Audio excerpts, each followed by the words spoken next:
We'll start the meeting. I would just like to mention that excuse me, today we have Ms. May with us, and we have Mr. Chris Lewis substituting for MP Colin Carey, and on the Liberal side we have Yvonne Baker, MP Yvonne Baker, who was a member of this committee in the last Parliament, substituting for Ms. Taylor Roy. For the benefit of the witnesses especially, well, for everyone's benefit, I'll just go over the public health guidelines. We must maintain a 2-meter physical distance and wear non-medical masks when circulating in the room. MPs sitting at the table may take their mask off. Staff must keep their masks on at all times.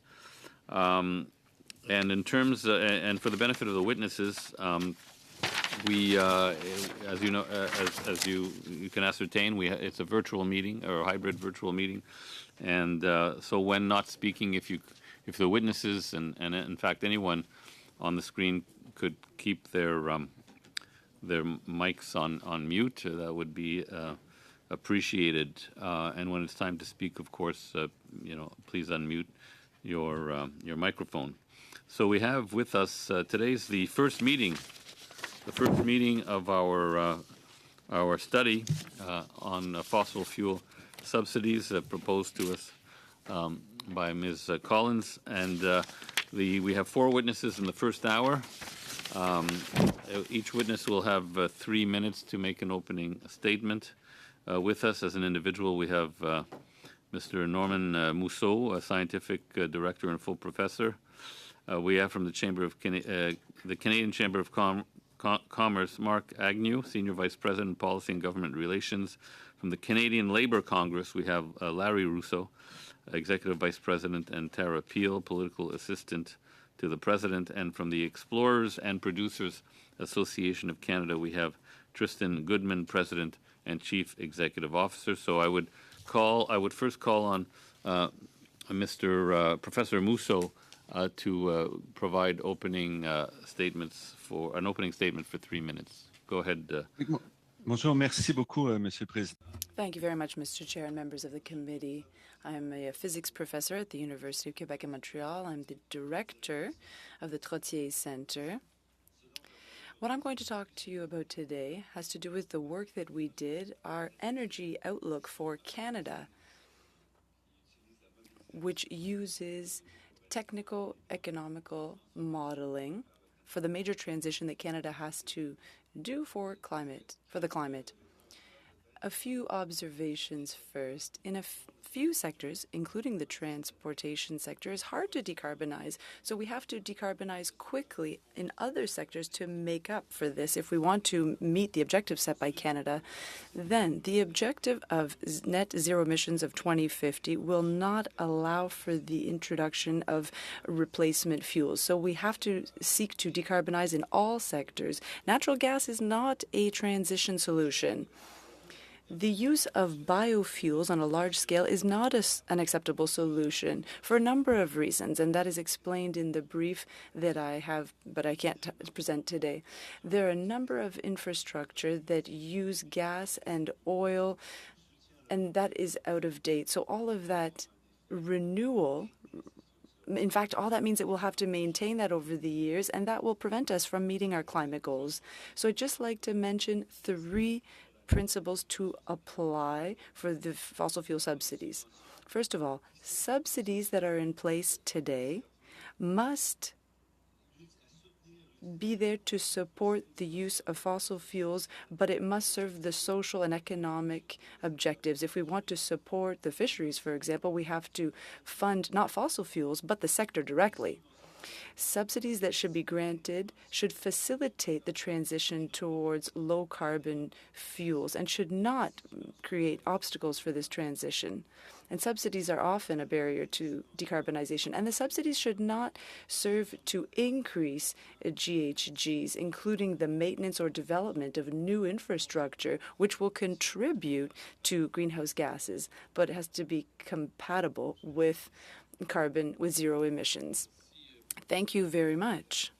Thank you very much, Professor Musso. We'll now move on to the Canadian Chamber of Commerce.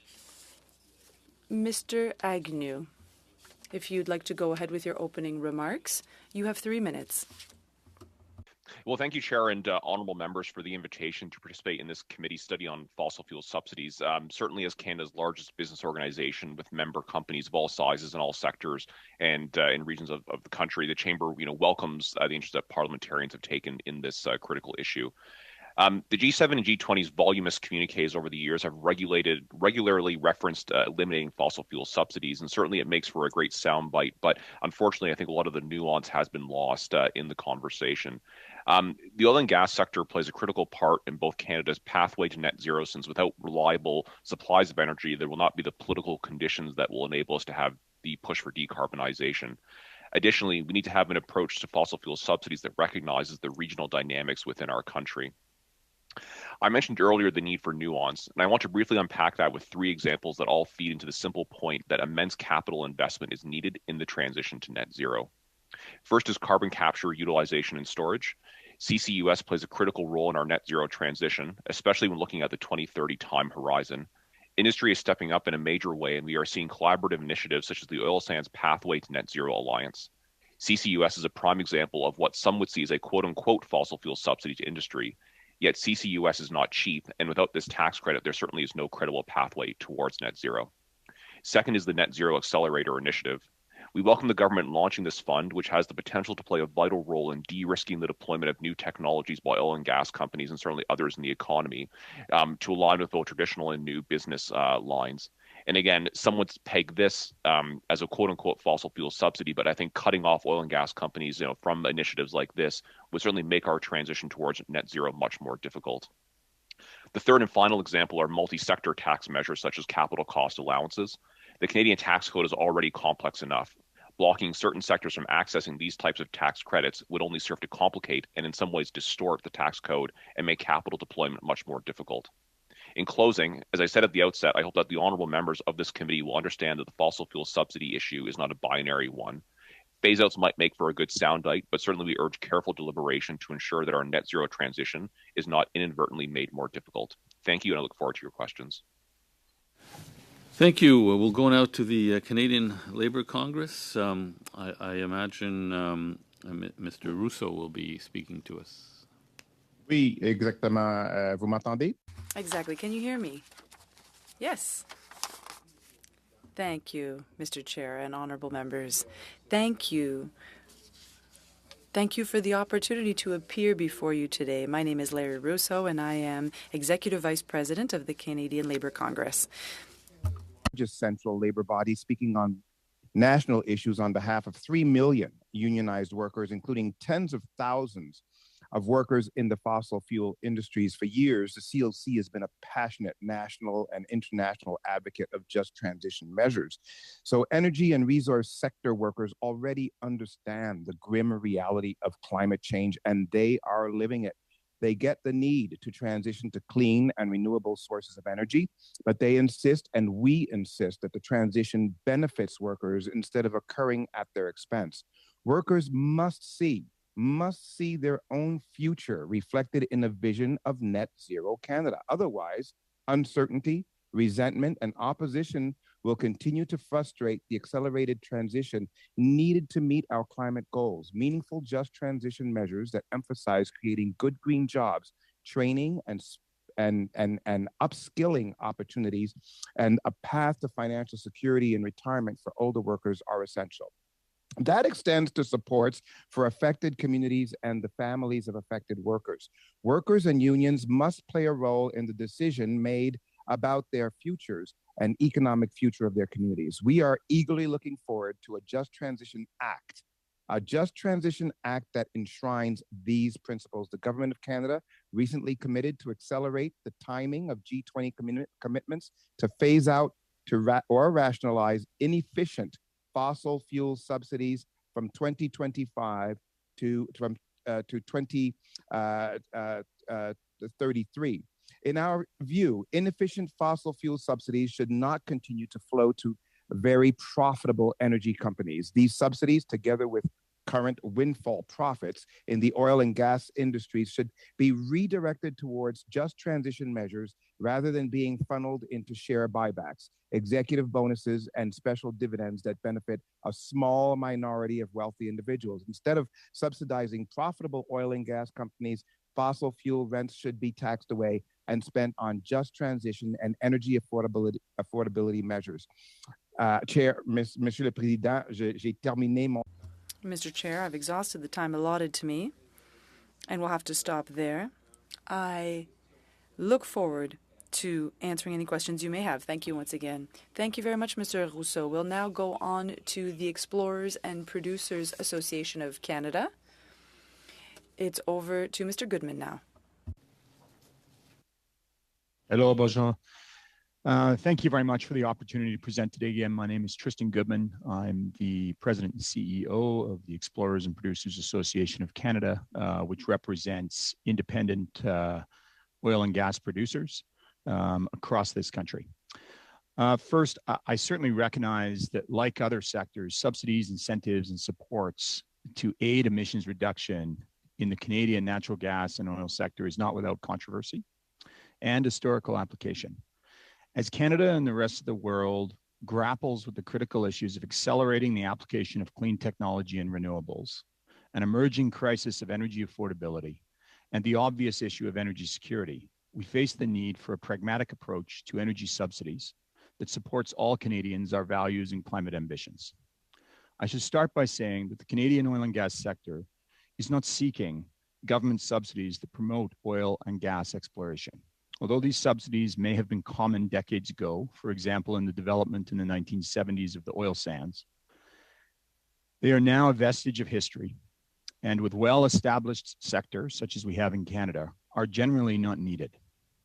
However, similar to other sectors in our country, we are interested in implementing climate ambitions in Canada rather than in other jurisdictions, and thus need to remain competitive with other nations and attract significant investment capital into this country.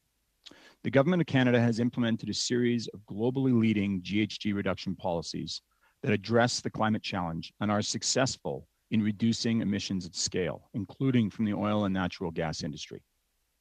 We support the Government of Canada's stated goal of tackling climate emissions rather than considerations of production. Similar to other sectors in Canada, programs are required to help mitigate the costs of critical but challenging government policies to ensure that oil and gas development occurs here in this country while it is still needed, that has a strong regulatory standard, rather than simply shifting production to other jurisdictions that lack real climate expertise and ambition. The use of tax policies and the creation of market mechanisms, such as a robust carbon offset market, can go a long way to addressing these competitiveness challenges.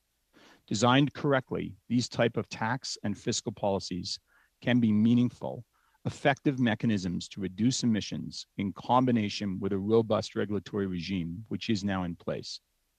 Furthermore, these policies create substantive economic value in the country in the clean tech sector, creating jobs and developing technologies with export potential. I believe it is an error to classify as a fossil fuel subsidy government initiatives that support Canadian companies in implementing clean technology that reduce emissions through hydrogen development, geothermal, CCUS, methane capture, wind and solar, as well as other innovations. Thank you for your time. I look forward to the questions. Merci, Monsieur Goodman. Thank you, Mr. Goodman. I'll now hand it over to Mr. Seaback for the first round of questions. Mr. Seaback, you have 6 minutes. Mr. Chair, I wanted to start off with Mr. Goodman. You started to touch on it at the end of your testimony, what you consider to be, I guess I'm going to use this term, good subsidies, because I think part of what we're going to be examining during the study at committee is what do we mean by fossil fuel subsidies, and what is being requested when it says the elimination of fossil fuel subsidies? Could you maybe expand on your statement and say these are government programs or tax incentives and other things in the fossil fuel sector that could be used to reduce emissions, like CCUS, etc.? How would you define good tax subsidies for the fossil fuel industry? Well, I think in general, I would look at that from an sort of a production standpoint versus a transition or clean tech application standpoint. So decades ago, it was clear that there were a number of opportunities that Canada wanted to pursue to grow oil and natural gas production. And I think with an emerging sort of sector, those made some sense 30, 40, 50 years ago. I think it's fair to say now that there is a well-established sector here. We're making some really significant changes in energy use. That's already begun and will continue going forward. The key is what you're looking for really is a balance between how do you maintain energy affordability for Canadians, as well as, quite frankly, globally.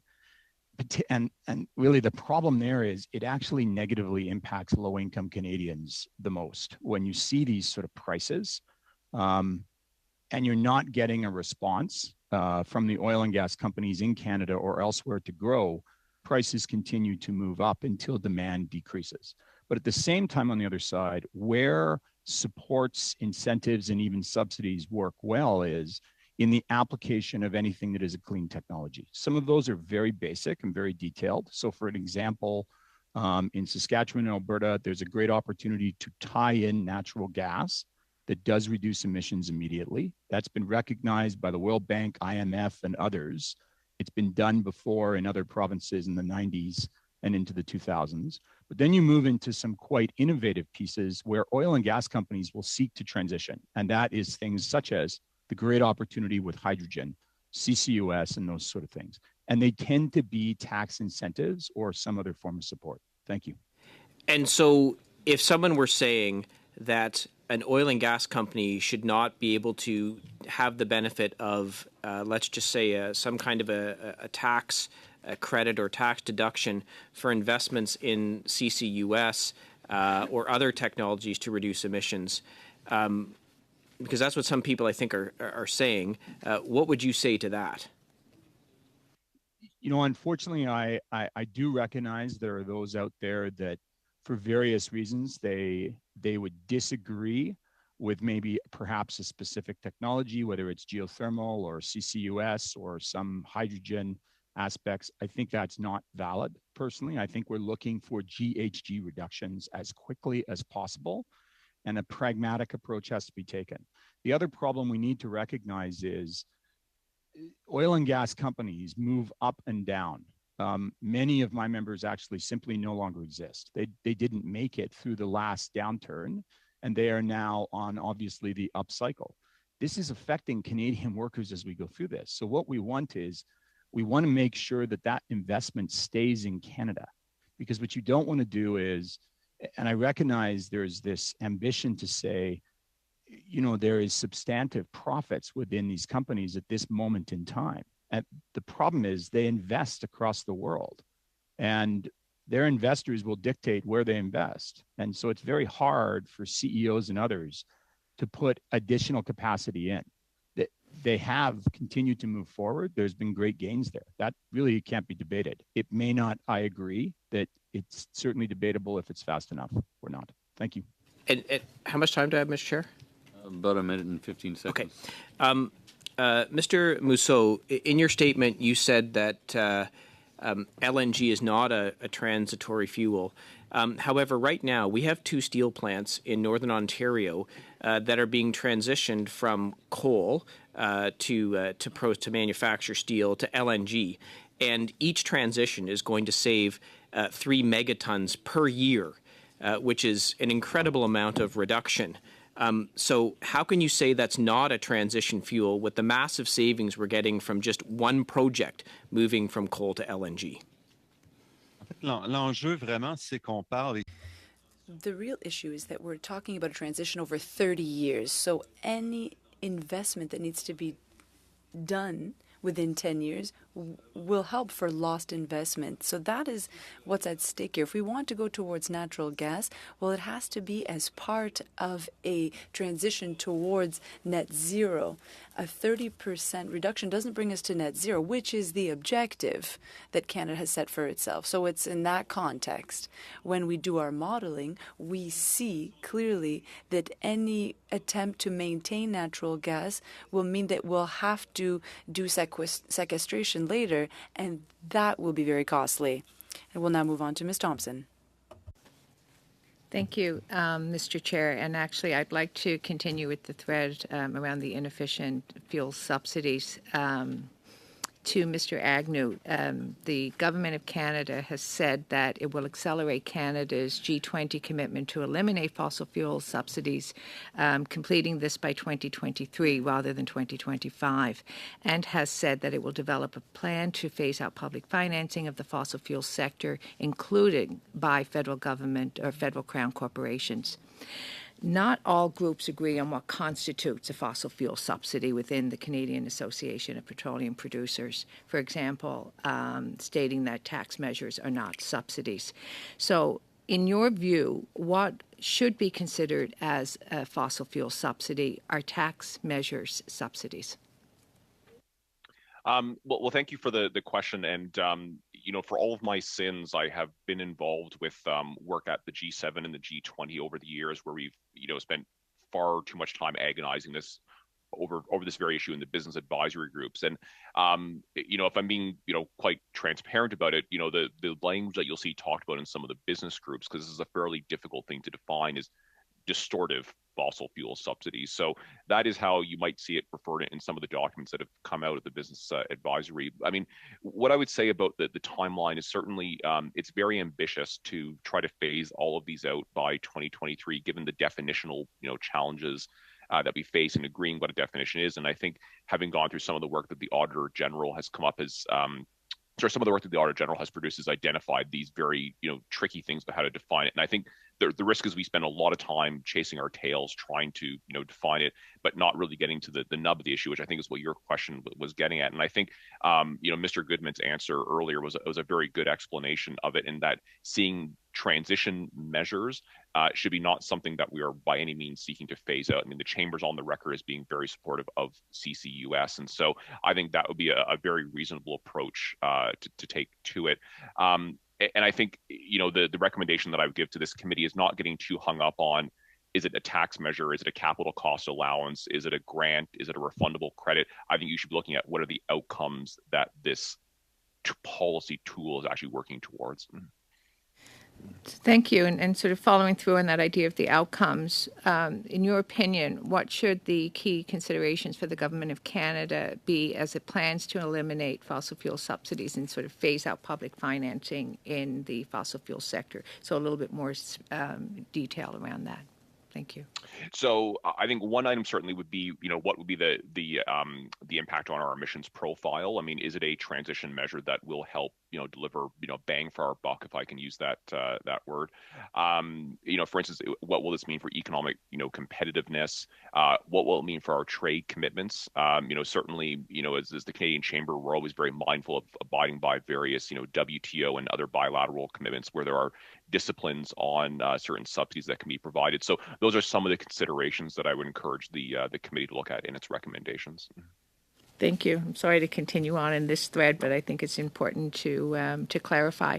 There may be some public financing in support of fossil fuel production or consumption that's not classified as inofficial fossil fuel subsidies and could be made in place after 2023. If this is the case, would there be a timeline by which to end such supports? I mean, I think it would, again, depend highly on the particular program. Again, just to use an example, certainly we wouldn't want to see a CCUS, tax credit end by 2025. I mean, these things are going to need to be, stuck around for quite some time. What I would say, actually, to put the question sort of from a different perspective, is the need for predictability in terms of the funding streams that companies can tap into for their technologies. And so, again, we've been very happy with the Net Zero Accelerator, initiative.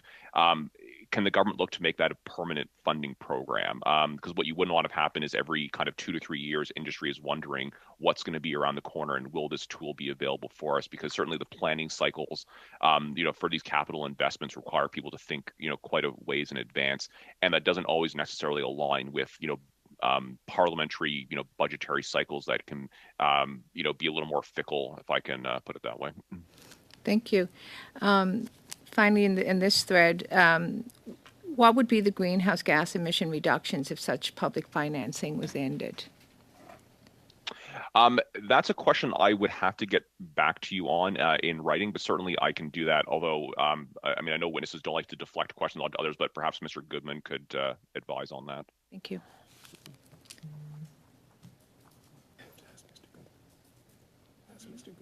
Oh, I'm sorry, Mr. Goodman. My apologies. I just assumed you would come forward, but if you would mind sorry, I answering just that. wanted to make sure I was asked to speak. I apologize. Thank Please. you.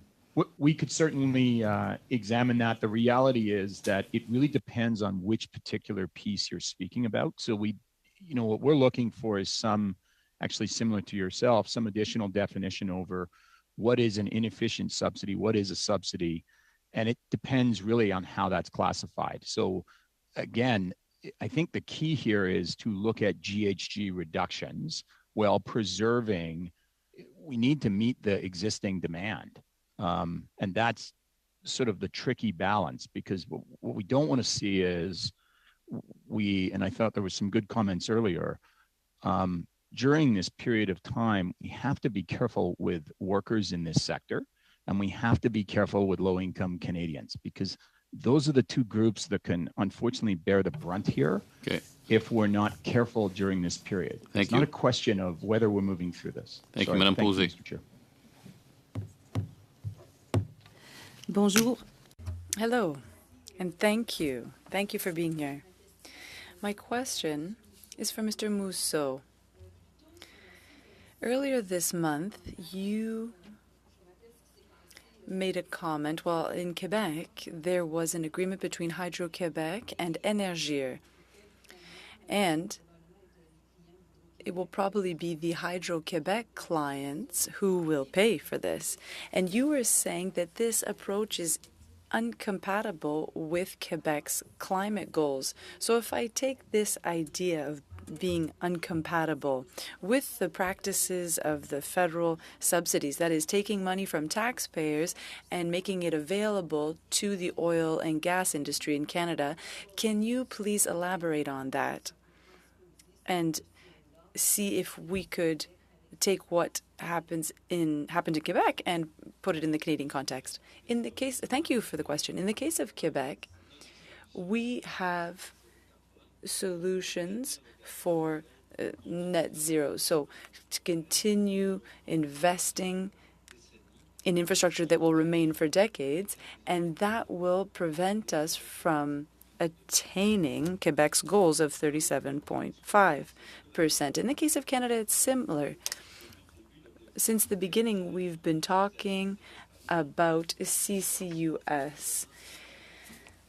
Now, the use is completely incompatible with the objectives. If we're going to take out the carbon, we have to stock it and capture it for life. So if we're using it to extract more oil or for other applications that releases carbon, then that's not compatible with the climate objectives.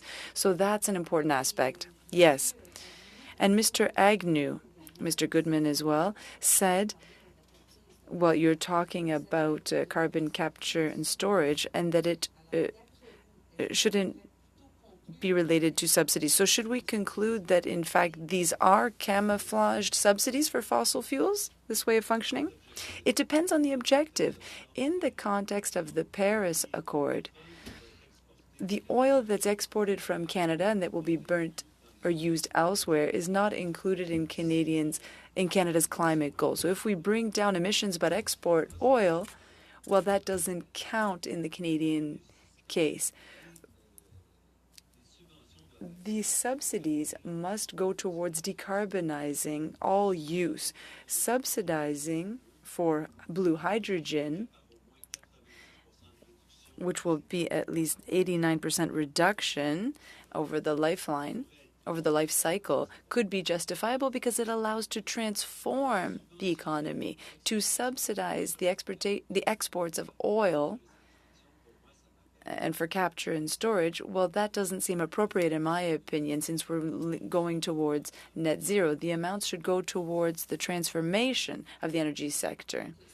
So if I understand correctly, you're maintaining the word subsidy because it is a subsidy. Yes, any money that goes to an industry, whether it's tax deductions, subsidies, or brings down royalties, those are all subsidies in my opinion. Okay.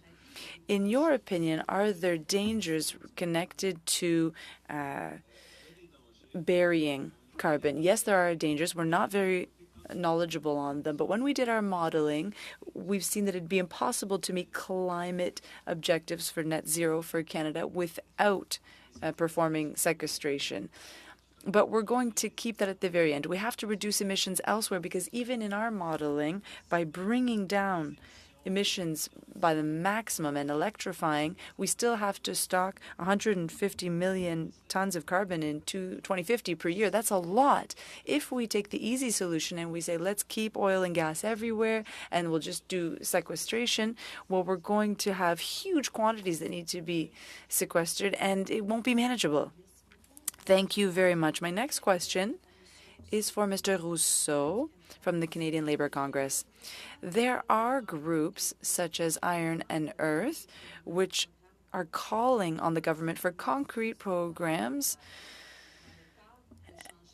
and this is all for going towards renewable energy. For example, the geothermal station deep in Saskatchewan. In your opinion, to what extent should the federal government invest to ensure transition programs for different trades that are currently in the oil and gas sector?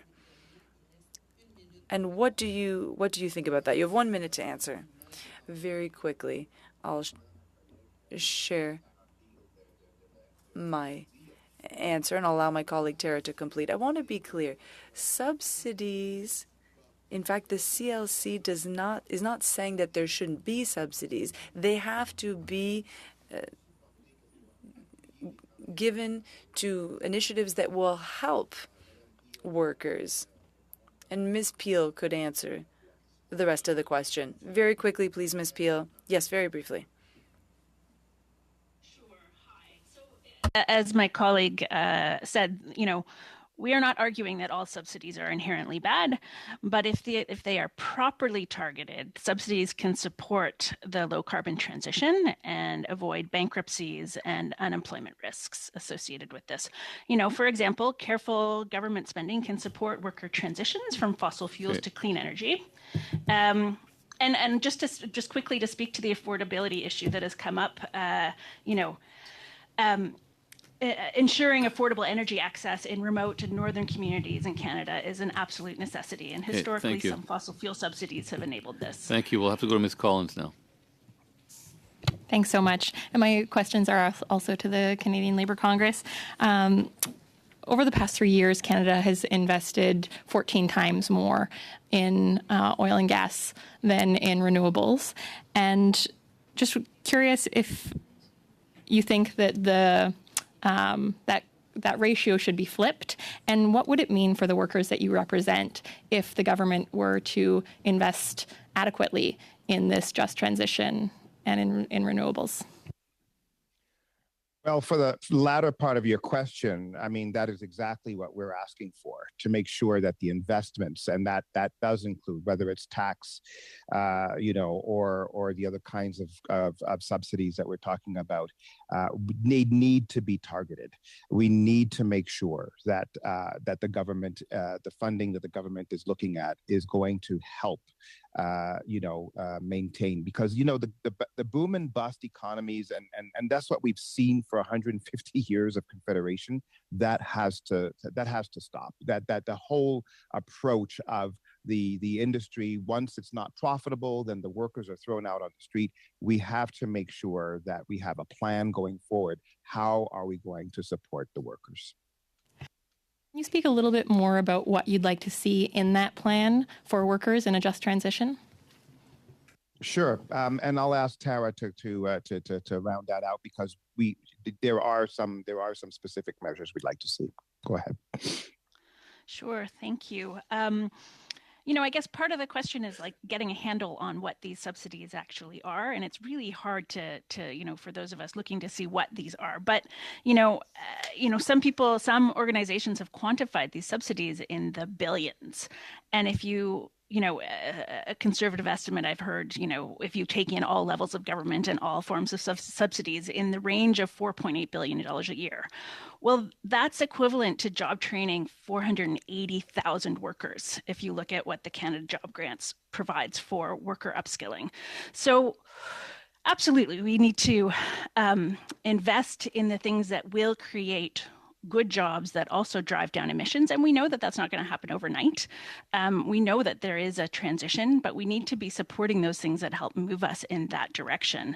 And I just will say that, workers really need to be at the table. We talk a lot about investments and where we need to go, but workers have solutions to this, and we need to be at the table, helping to shape the plan across the economy, not just in oil and gas, sector by sector, and right down to the workplace level. So I will argue that we need to invest in the things that we know build towards what we're looking for, including worker skills training and investment in sort of modernizing the grid, all of those things with workers at the table, making sure that we have the supports to get from here to there, and ensuring that those investments come with good job strings, so that we are creating jobs that support the economy, that support families and communities in where we know we need to go towards a net zero economy. Thank you. And just follow up to some of the comments in your opening statement. You'd mentioned that big oil and gas companies are currently making record profits, along with giving out CEO bonuses, share buybacks. That's at the same time that these companies are receiving public subsidies. And so the NDP recently proposed a tax on the excess profits that these companies are receiving. Is that something that your organization would support? Well, our organization is going to support anything and I don't want to keep repeating myself, but anything that brings us to the table in the decision-making process. I've heard the comments from the Chamber of Commerce. I've heard the comments from on the industry side, and we will be talking about workers. Everybody talks about workers, but no one's asking the workers what they believe is going to be the best, way forward on this. So, as far as exactly what the government is going to be putting on the table, that's where we want to be involved. That's where we want to work with the parties, to say, here is what we believe is going to be the best way forward. So it cannot just be government working with industry. It has to be government working with industry, working with the employee representatives to make sure that everyone is at the table and that all, and so when we look at the specific measures, yes, I cannot make a blanket statement on what you just asked. We have to look at what are the details. The devil is always in the details. Thanks so much. And in addition to ensuring that workers are at the table, are there other ways that the government can ensure that the policies they're putting forward benefit workers, both workers who are looking to transition, but also those who are close to retirement? Absolutely, because 30 seconds. Just transition means that we have a model already. We have health and safety committees in the workplace. So why don't we just introduce the same notion of having just transition committees in the workplace as well? So where we are at the table, that's one way we can get, our voice heard and to make sure that we just don't go down that path of, it's profitable, it's not profitable, boom, everybody's out on the street. It makes people angry. It makes voters, make decisions that we've had a little bit of a taste for. We want to avoid going down that path. Merci. Alors, je demanderai à Monsieur Drishin de I would ask Mr. Dreeshen to go ahead with the next round, please. And thanks to all the witnesses. I know one of the things that was just mentioned is that industry needs long-term commitment, and I think that really becomes the critical part. And if Canadian industry is uncompetitive with its global counterparts for whatever the reason, whether it be labor or excessive regulations, transportation bottlenecks, taxation, the most common result is that it can't compete beyond its borders. So we'll be able to manage here, but we can't compete beyond our borders. Or the investors go to more favorable countries to set up shop there. And we see what is happening, with the commitment between Russia and China for 100 million tons of coal heading from one country to the other. And here we are looking at our part as the rest of the world changes. So I think it's important that we recognize this. And if you have these products and you then have to import it, well, then the profits that could have filled our own government's coffers instead fill those of competing nations. And the benefits of all of the progressive labor practices that we speak of all of the environmental stewardships that we are so proud of here in Canada, and the human rights champions that we always want to be part of, they lose their ability to be effective. And when it comes to Canada's natural resources, specifically at this point in time, the anti-hydrocarbon activist narrative is that Canada should do all it can to dissuade us from advancing our world-class fossil fuel industry, not only using it for our own needs, but from being part of the global market. And that's what I've heard today from some of the witnesses. I'd like to ask Mr. Agnew on the Chamber of Commerce, how do we get that message out when we see this bombardment of polar opposite views of the significance of Canadian energy in order to reach the actual goals of net zero? They have made their commitment to it. How do we do that? And how do we make sure that we don't have governments or whatever that are coming in and changing the rules as they go along, as was stated, needing that long-term commitment? Well, thank you for the question. In no particular order, a couple of things that come to mind. I think the first is certainly having, a clear signal from government of the legitimate and important role that the oil and gas and energy sector plays in the Canadian economy. It's not just, as an honorable member will know, the folks over in Alberta where a lot of the extraction takes place, but there's a whole supply chain across the country that benefits and relies upon this, and certainly the industry pays taxes, and those taxes help fund, roads and hospitals and national defense and social programs. So I think that's an important recognition that, is important from the top to have. The other element of it too is, how do we advance the conversation globally? And, we like to talk a lot about, Canada's role on the world stage. Well, energy is an actual area where Canada can assert some influence and assert, a tool. And, we're looking at how Canada makes itself relevant in a very kind of realpolitik sort of way. Again, I think the energy sector is something that we shouldn't be shy about talking. And I think, this isn't just about the current context of what's going on with the terrible, war in Ukraine, but, this is something that we should have been doing well before the conflict started. So those would be two sort of measures that I would put forward for the, committee's consideration. Well, thank you very much, and perhaps I'll ask a somewhat similar question to Mr. Goodman, talking about supply chains.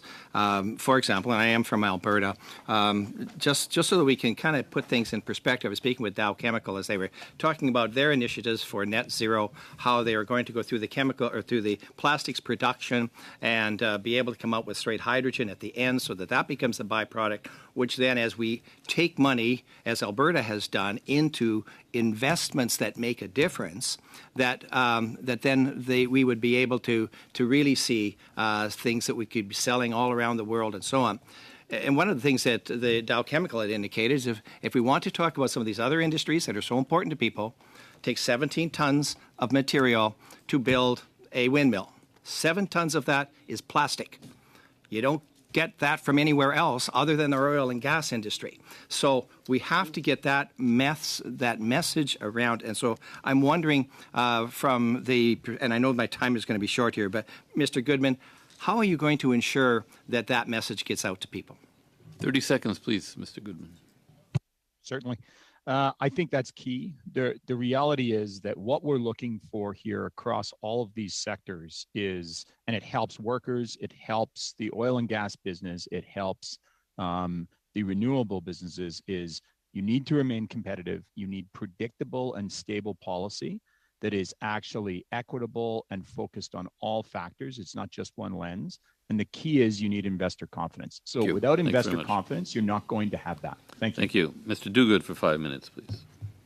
Well, thank you, Mr. Chair, and I want to thank our witnesses for their excellent testimony. Mr. Chair, as my colleagues are probably aware, the emissions reduction plan that will get us to 2030 and 2050 is being released as we speak by the Prime Minister in Vancouver, and some of my colleagues may have seen an op-ed by Ministers Guilbeault and Wilkinson that we need to use all the tools in the toolbox. And so the ERP, as it's called, has some prominent references to carbon capture and underground storage. And I'd just be interested in the views of the Canadian Chamber, as well as our friend from the CLC, on their view on carbon capture and underground storage. And just a little bit of a frame, can it be viewed as a technology development initiative, because I'm not the biggest Brad Wall fan in the world, but Mr. Wall, former Premier Wall, was talking about this 5-7 years ago, that it could be particularly advantageous in China, which burns coal and needs this kinds of technology. There's a national unity element. I'm from the West, and this is a sensitive issue in the West, so I'd be particularly interested in an amplification by the Chamber on that particular issue. And I think it's Mr. Rousseau, I know the building trades are very supportive of not only pipelines, but CCUS, and it would provide employment for some of those 70,000 workers that are dependent upon oil and gas. And so I wonder if we could have some comments from the two of you on this emerging technology, which the International Energy Agency says will trap 10% of our global emissions. Well, I guess I can get started, and then Mr. Rousseau can come in. So, I mean, to the honorable member's point, certainly it has been flagged by numerous climate, reports and energy transition documents that have been put out. And so, I think to your question you asked about national unity in particular, we spoke a little earlier about the important role that oil and gas plays in the Canadian economy. It's also important for our export value. The mix of our exports by value is what I meant to say, and is quite an important part of that. And so certainly we are going to be producing oil and gas for some time. But at the same time, from what I gather from the snippets of the ERP that I've seen, there's a fairly heavy reliance on the oil and gas sector, making some fairly steep reductions in emissions between now and 2030. And I think the only credible way in which we're going to do that is with deployment of CCUS technology. And so, one thing that I think is important to put on the record, given the budget is coming next week with another major government announcement, is that we're hoping to see a fairly sizable, down payment by the government in the budget next week that will support the deployment and the sustainment of the technology, because it is going to be very capital intensive and expensive to use. Yes. So thank you for that question.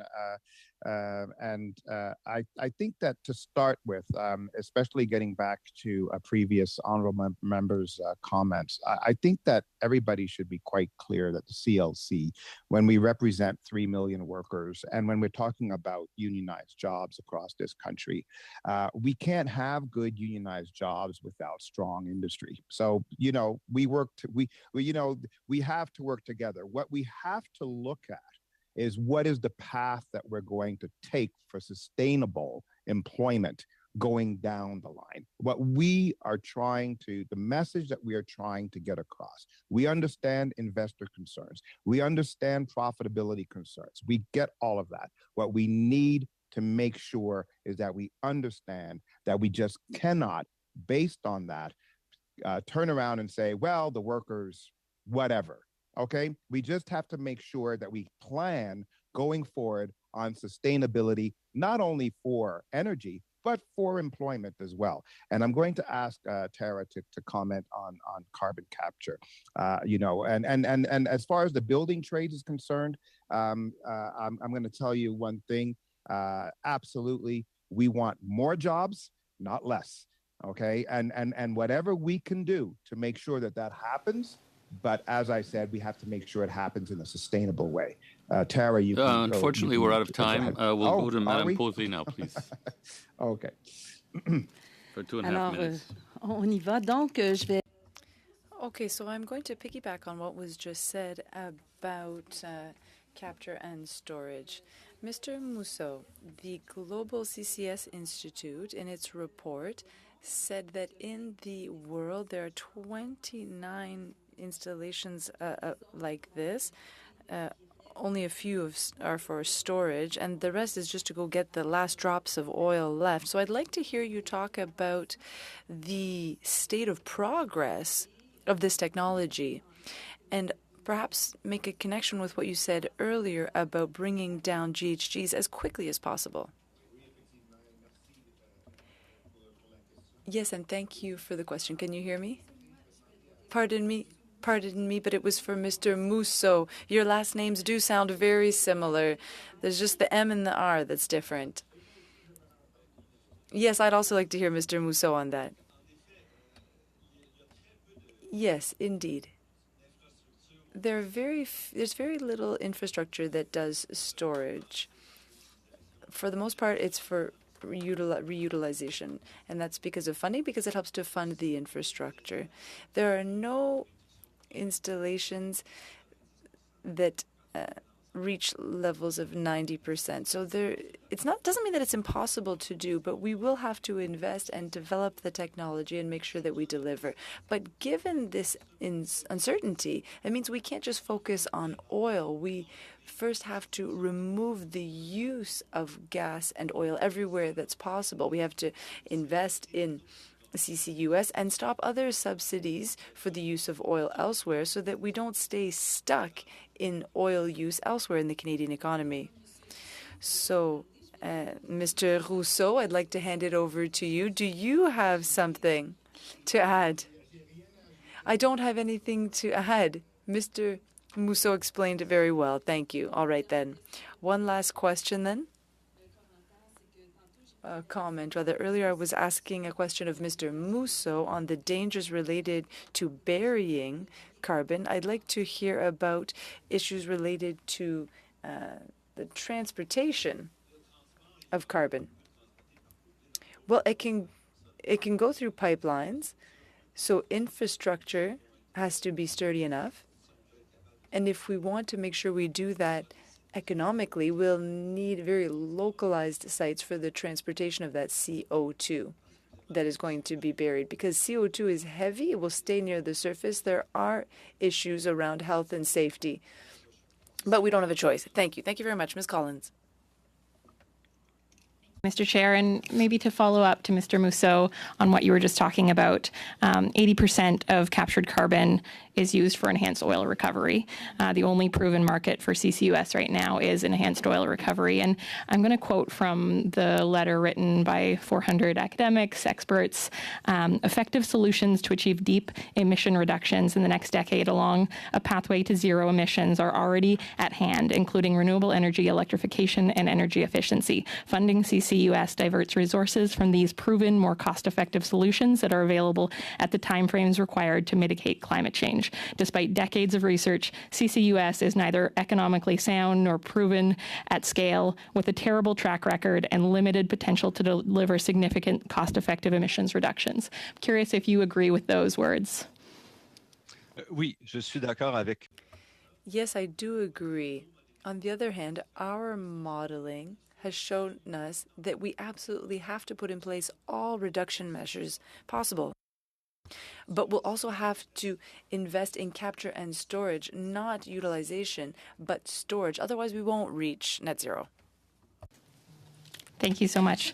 And given that our track record is that Canada has invested 14 times more in oil and gas, in the oil and gas sector than in renewables, do you see an opportunity right now to switch and invest in some of those more proven pathways?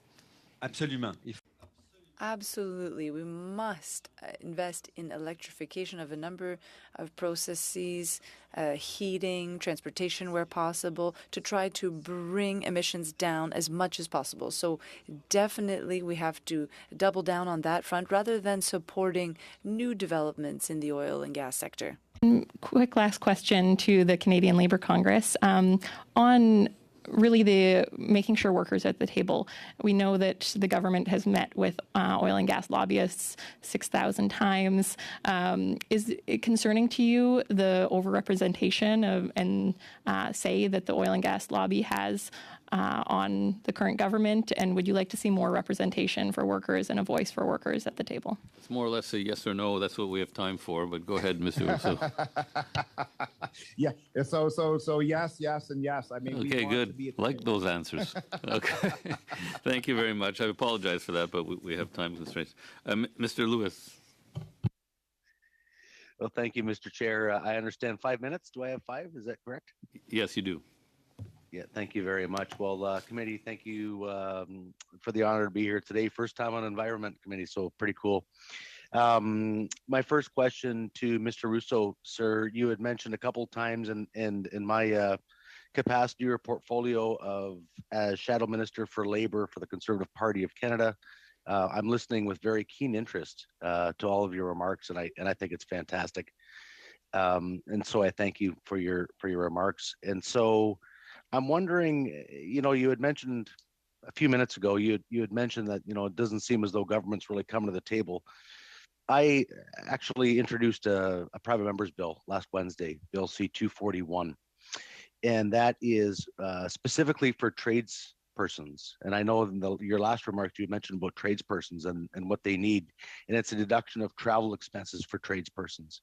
And so I'm wondering, I know that you had mentioned we'll do whatever we can do to help out our trades folks. Would you be open and willing to putting a letter of support forward for this bill?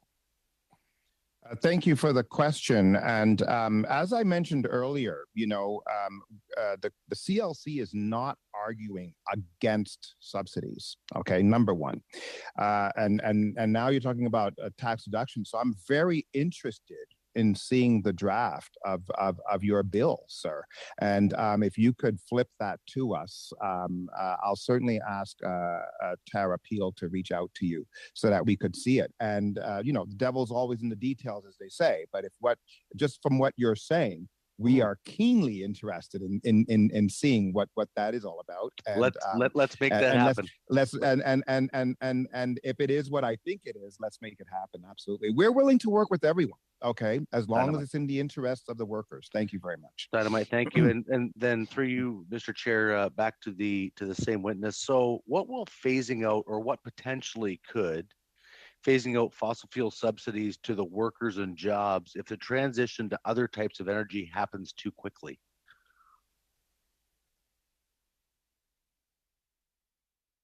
You're on mute, Mr. Russo.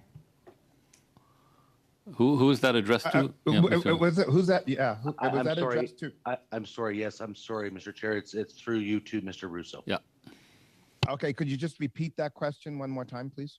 Sure. What will phasing out fossil fuel subsidies do to workers and jobs if the transition to other types of energy happens too quickly?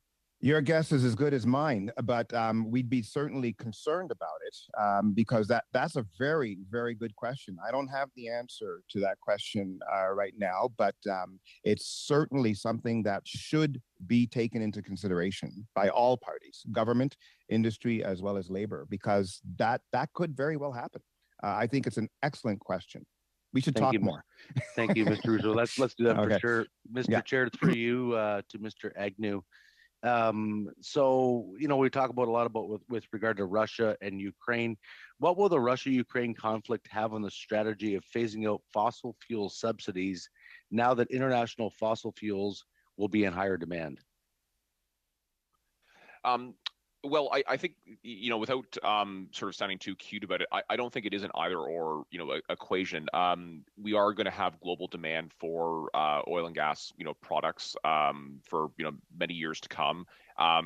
Russia, Ukraine, I think, has only reduced the sources by which we are going to find those products from to get them to market in certain countries. Not everyone has sanctioned Russia, but for those that have sanctioned, I think Canada looks like an increasingly attractive offer. And I think what that in some ways is that only further underscores the point of using technologies like CCUS, because given we will be producing these products for some time to come, we want to ensure that we have the technologies in place to reduce the emissions profile from that sector as we're supplying products to the world.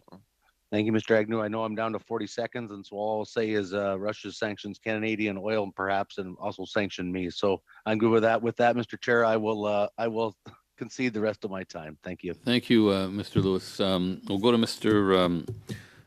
Weiler for the last question of this round. Thank you, Mr. Chair. I'd also like to thank our witnesses for joining for our important study that we're doing right now. My first question is for Mr. Rousseau. You mentioned, well, as we're looking to eliminate inefficient fossil fuel subsidies, we want to make sure this doesn't come at the expense of workers. So I was hoping you might be able to describe what type of a fossil fuels, if you could identify a fossil fuel subsidy that will benefit workers. Sure, and I'll kick this one over to my colleague, Tara Peel. Well, listen, like I said,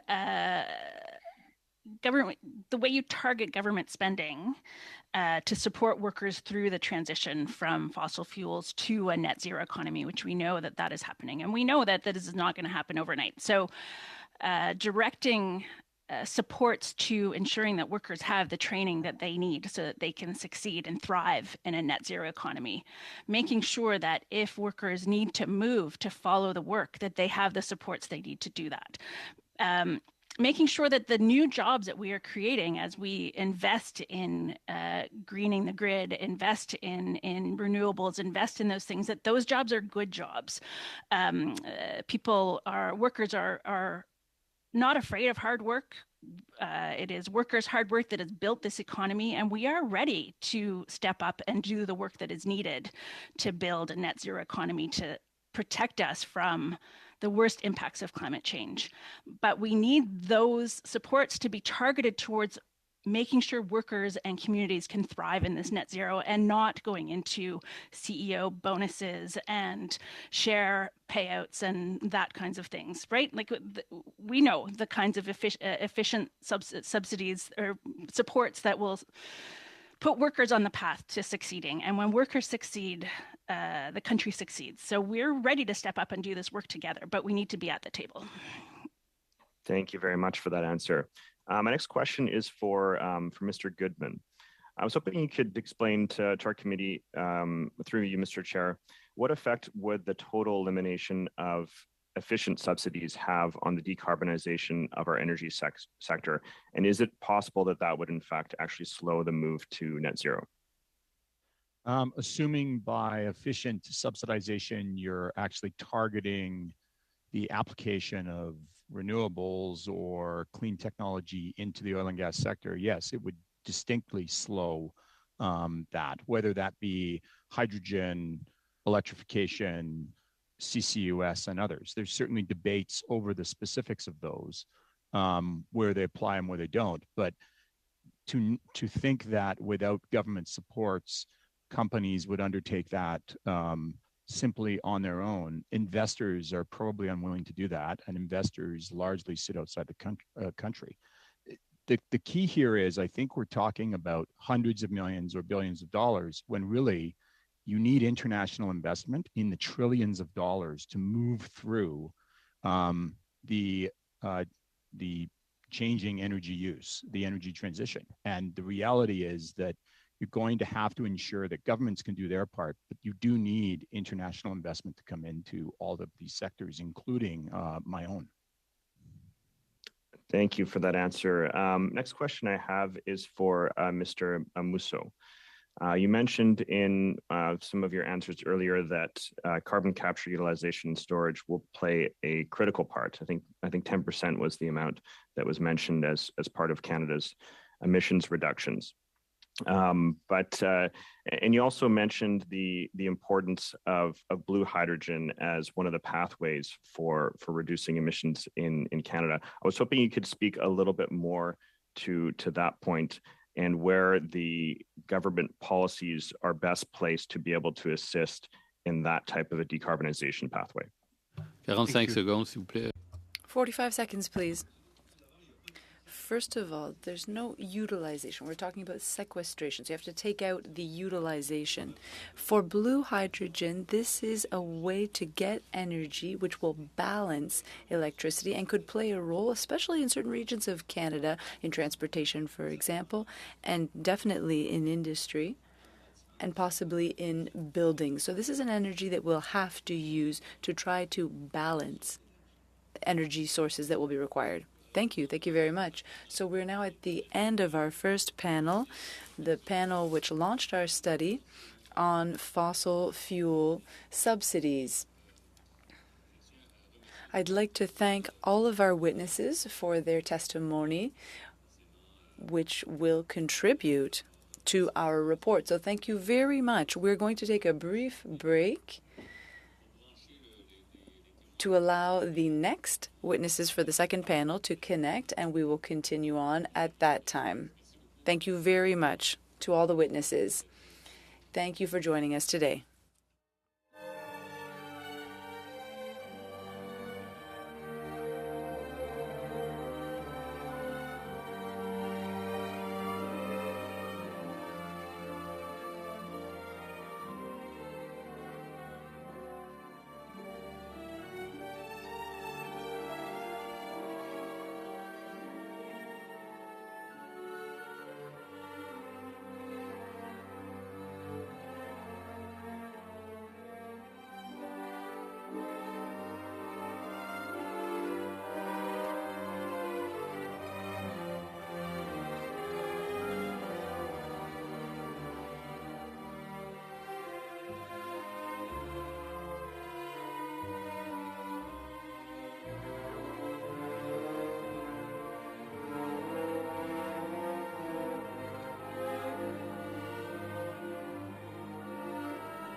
We'll now move on to our second panel, and each witness who will be speaking will have 3 minutes for opening remarks. I'm assuming that for for CAP, it is Mr. Brunin who will be speaking for 3 minutes. Is that correct? Yeah. Yes. Okay, go ahead, please. Great. Good afternoon.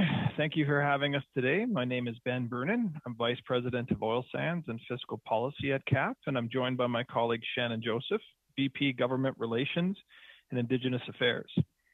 We support the Government of Canada's desire to achieve international climate objectives, which will require innovation, major investment, a healthy industry, and good public policy. Our industry is not subsidized. I say this with confidence, especially when we look to our original G20 commitment. Does Canada encourage wasteful consumption? No, we heavily tax production and consumption. Do we impede investment in clean energy sources? No, incentives for renewables are at least as attractive, if not more so, compared to oil and gas. Do we undermine efforts to fight the threat of climate change? No, the current federal approach drives strategic and targeted investments aimed at reducing GHG emissions. Since 2009, Canada has eliminated 8 tax measures deemed to be industry subsidies. In 2019, Environment Canada reviewed 36 programs across 24 departments that benefit oil and gas. None were deemed inefficient subsidies. Minister McKenna stated in June 2020 that her government has, quote, eliminated oil subsidies in the federal tax system, end quote. According to Finance Canada in the 2017 Auditor General's report, quote, remaining oil and gas measures are a part of the benchmark income tax system and they would not generally be considered subsidies, end quote. However, there is targeted support for all sectors to invest in emissions reduction technology in partnership with government. Canada's emissions reduction efforts are incenting all sectors towards emission reduction investments that are not otherwise economic. But this is not a subsidy. It is government policy to encourage behavior that would otherwise not occur for all industries, not just for oil and gas. And we are seeing the results. Natural gas emissions intensity decreased 33% since 2009. Oil sands emissions intensity decreased 8% for in situ and 14% for mining. The Oil Sands Pathways Alliance declared an ambition to work together and with governments to achieve net zero emissions by 2050. It is because of this approach and the efforts of our industry that Canada is making meaningful progress to achieving our global climate commitments while preserving economic prosperity. As Minister Guilbeault stated, quote, the domestic oil patch is the largest spender on clean technology in Canada, accounting for 75% of the $1.4 billion spent annually, end quote. We employ 400,000 Canadians and procure $4 billion in supply chain outside of Alberta. Total government revenues for our industry could be as high as $20 billion this year, including $5 billion in unanticipated incremental federal revenue. I know there are proposals to increase industry taxes or limit capital, but Canadian governments are currently benefiting from higher taxes and royalties. Limiting access to capital or increasing taxes will only have negative effects on Canada's economy, energy affordability, emissions reduction progress, and global energy security. The crisis seizing Europe emphasized the importance of energy security and environmental performance. The IEA forecasts that global oil and gas Mr. Brunin, demand will increase. We're out of time. We'll have to go. There'll be time to raise these points when in answers to questions. But now we have to go to Ms. Tucker for 3 minutes, please. Good morning. My name is Bronwyn Tucker. I co-lead the Public Finance Program at Oil Change International, a research and advocacy organization focused on securing a just energy transition in line with a livable future. My work is focused on public finance and subsidies for fossil fuels across G20 countries. So first, I think it's important this conversation is rooted in the context of the pace and kind of energy transition that we need. And so on this, last fall, the International Energy Agency published its first scenario aligned with net zero emissions by 2050. And it found, like many other previous studies, that there is no room for new oil and gas fields to be developed after 2021, and that oil and gas production must decline by about 3 to 4% per year after this. So this can be considered a minimum guideline for private finance. And in terms of how governments are structuring their policies and subsidies, they should go far beyond this. It's also a global estimate. And so Canada should be going much more quickly if it's doing its fair share.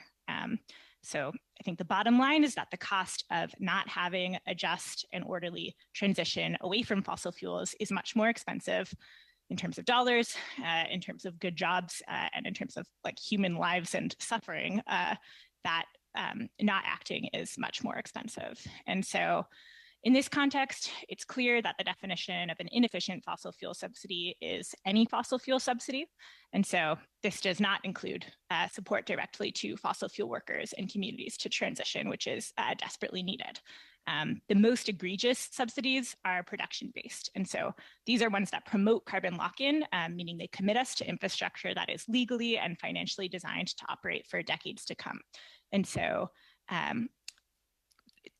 subsidies are production subsidies, even if they're given to a company to encourage marginally cleaner production, because they still ultimately free up fiscal space elsewhere. And so we've seen this play out with the federal government's orphan well support, as well as the 45Q CCS tax credit in the US, among a ton of other examples. And so these kinds of emissions reductions are through CCS are incredibly expensive and not aligned with net zero by 2050 goals, because even perfectly functioning CCS, which does not yet exist, leaves behind 70 to 80% of life cycle emissions of Canadian oil and gas.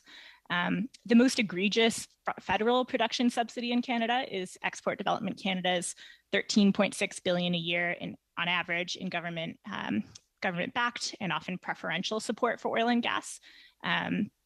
EDC's activities mean that Canada gives the most trade and development finance to fossil fuels of any country in the G20.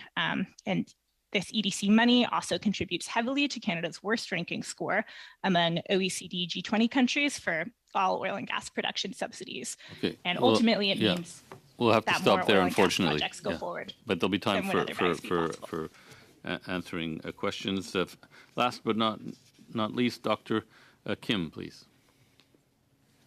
Thank you very much, Mr. Chair. As a UNEP technical expert, I would speak on this topic in a global context. In 2020, globally, the government spent $423 billion US dollars subsidizing fossil fuel production and consumption. And to put this in a perspective, when tracking public spending of 87 countries around the world during the pandemic, green recovery spending amounts to only $970 billion US dollars out of total spending of over 18 trillion US dollars.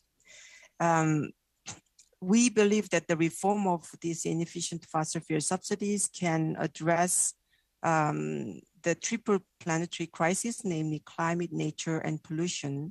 And we know very well what the reform of fossil fuel subsidies can actually help us to meet the Paris Agreement and the climate goals. On nature front, for instance, the study shows that the 10% increase in per capita fossil fuel subsidies increases their ecological footprint up to 1.5%. The fossil fuel subsidy reform can also support financing green recovery and the sustainable development goals. Globally, countries are facing very severe fiscal constraints right now to simultaneously respond to the pandemic, build resilience to climate change, and get back on track to achieve the sustainable development goals. And the reform of fossil fuel subsidies represent a larger potential source for social and green investment. Literature shows that just 10 to 30% of global fossil fuel subsidies could pay for transition to clean economy at the global level. The first step we believe toward the reform of fossil fuel subsidies is to improve the transparency by measuring subsidies and track progress.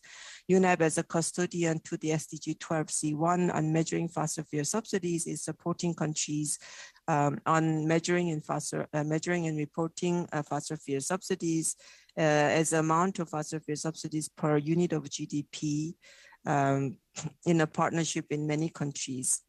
Globally, countries are increasingly taking actions to reform fossil fuel subsidies. Between 2015 and 2020, at least 53 countries reformed their fossil fuel subsidies.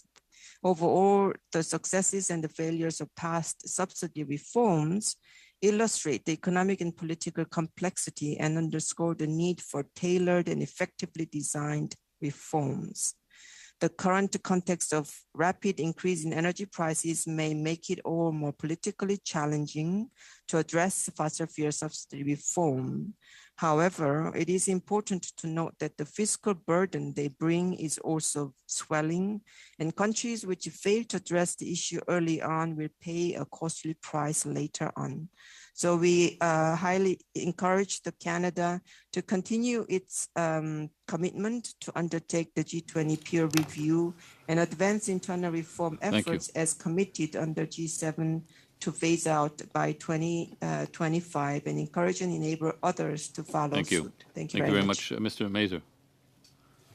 Thank you, Chair. Thank you for the panel for coming out this afternoon. As we start this study, I would just like to say that I support Canada's energy industry. It is critically important to our nation and to the world. I remember a previous witness at this committee stated that we should not demonize or idolize any source of energy. And I think that that is a very important statement to remember as we work through these discussions. To Mr. Brunin or Ms. Joseph, if the oil and gas industry is limited to the access of capital, what kind of impacts would this have to Canada, whether it be to our economic status, energy security, or global emissions? Thank you. Thank you for the question. Limiting access to capital for oil and gas would be detrimental to the Canadian economy for a number of reasons. First is if we're looking at, and I'd start with global emissions, we see Canadian oil and gas companies as some of the most responsibly developed oil and gas globally. There are substantive and meaningful efforts underway right now to reduce emissions, both in the oil sands and the conventional oil and natural gas side of things. And notably, there's the commitment to net zero by 2050. Recognizing that the global economy is going to demand energy under any forecasted scenario and it's going to grow, Canadian oil and gas should be the preferred choice. And in fact, we estimate that we would displace higher carbon intensive fuels globally with Canadian oil and gas. And so if we were to eliminate financing for Canadian oil and gas, we would actually be doing a detriment to global emissions reductions first. Secondly, we would be challenged in terms of security of supply. As we can see through the crisis in the Ukraine, security of supply is such a key issue. And enabling us to, as Canadians and as the oil and gas industry, to support our allies by providing safe, secure, reliable sources of oil and gas over the foreseeable future will help displace foreign, more hostile sources of energy. And then thirdly, if we were to limit access to capital for the oil and gas industry in Canada, it would have a substantial detrimental impact on the Canadian economy and will likely lead to significant issues with respect to energy affordability and compound our inflation challenges that we see currently right now. So overall, those are the challenges. We see a significant benefit of Canadian oil and gas to be able to meet global energy needs for all of those reasons that I just described. Excellent. Okay, thank you. Again, for you too, do you believe that the purchase of the Trans Mountain Pipeline is a subsidy? And can you explain why? Well, on that one, we defer to the ECCC review and analysis of subsidy, and they did not identify it as a subsidy, largely because they see it as generating a return for the government. This is merely an investment for the government that generates a return. They're going to be selling the asset to the private sector, and really what this was a short-term need to purchase this asset in the face of short-term market failure with respect to the lack of support that was occurring for the pipeline, despite the interest that was in play from a national perspective. Okay.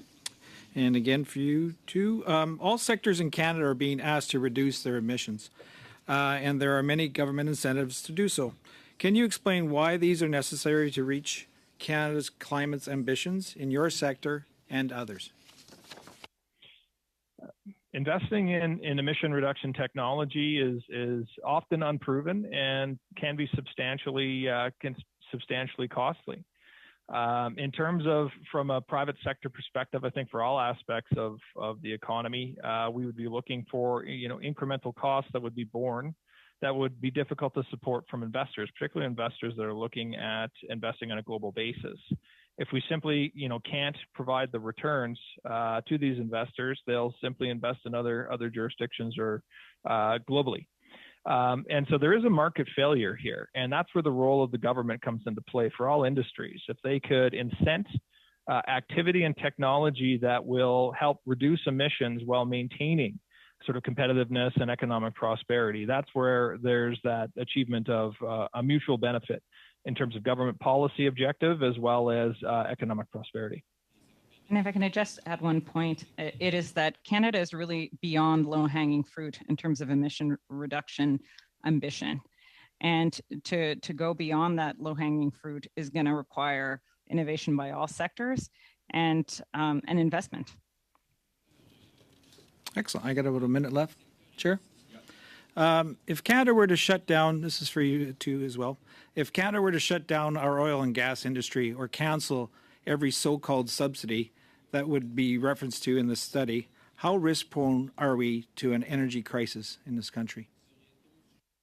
Great question. And I think what we could see from the current crisis, it was building over time. There was simply, it was prior to the Russian invasion of Ukraine, this was building.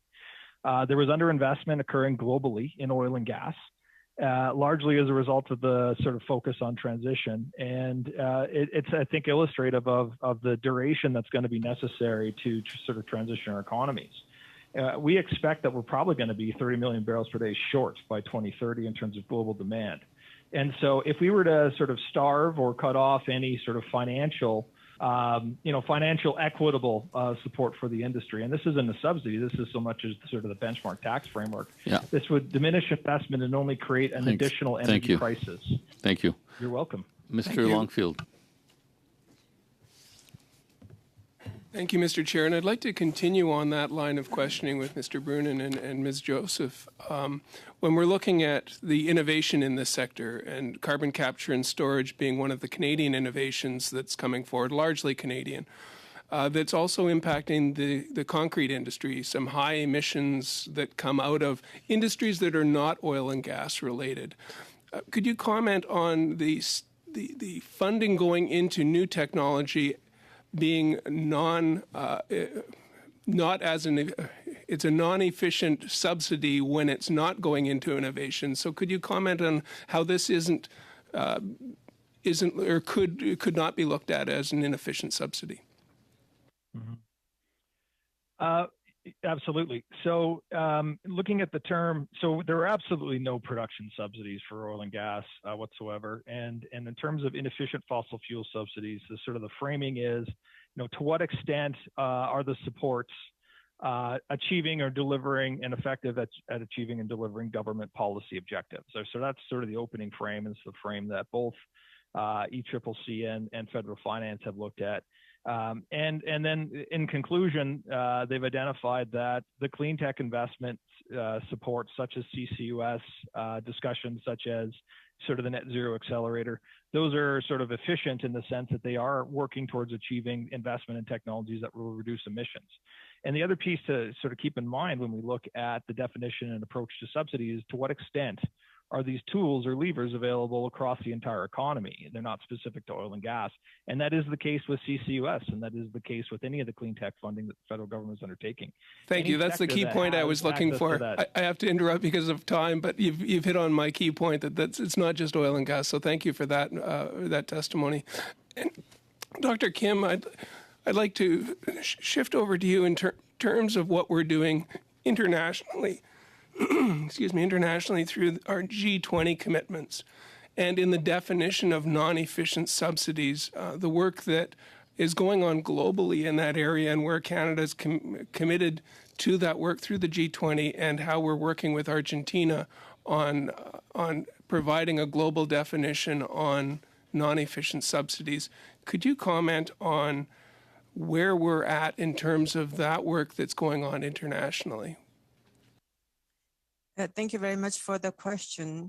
I do understand that there has been a difference of opinions among countries, at least within G20, about the definition of inefficient subsidies.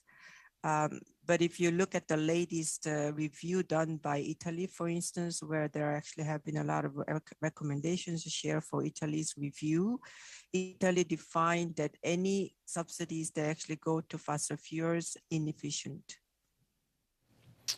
Okay, thank you. But the wrestling with the definition is something we've been hearing a lot so far this morning, and we're just getting started.